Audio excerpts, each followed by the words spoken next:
What's up YouTube? It's your girl Miss Chris and I'm back with another video. And of course I'm outside. What else is new?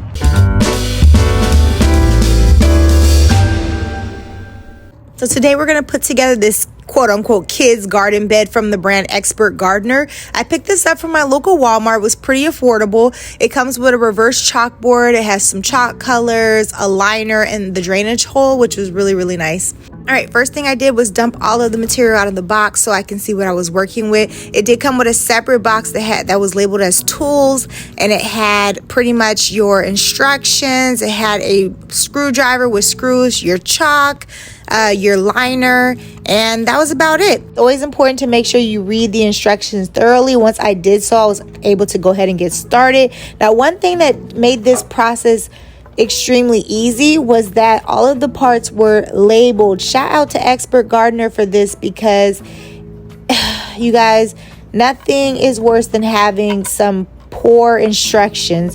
Shout out to IKEA.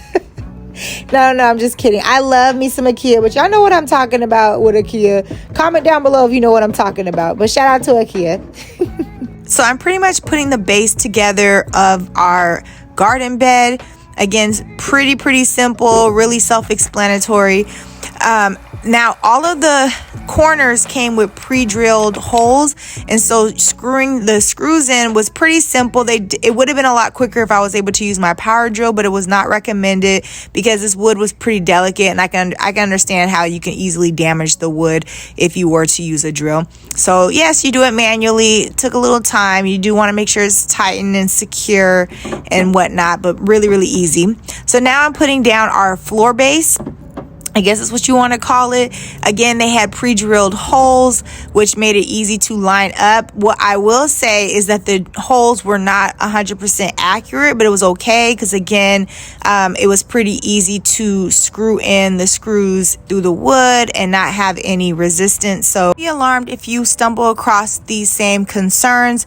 It will still drill in or screw into the wood just as smoothly because, again, the wood is not that tough. So easy peasy.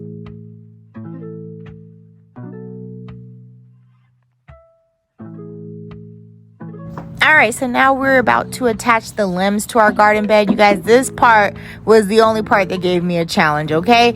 And it's only because I think there was a flaw in the manufacturing for this particular unit. I will say all three of my legs on this piece secured properly except for one. One of them was kind of cut off a little odd, and so I was still able to put the screws in that came with the kit, but I'm gonna go ahead later and add an additional screw that I have in my toolkit to just properly secure it. All right, so now we are going to go ahead and add in our floorboards with the drainage holes for the bed.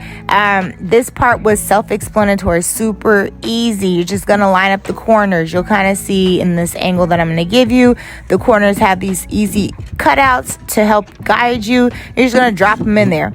Now you will see I will drop it in here uneven. I did go back and fix it. I just wanted to demonstrate and give you guys a cool view. But ta-da!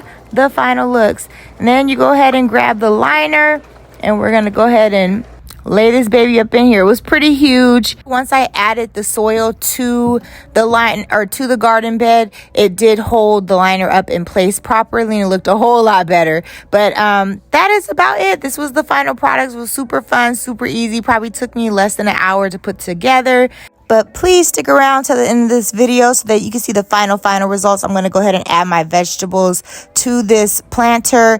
Thanks for tuning in. I love you for watching. Peace.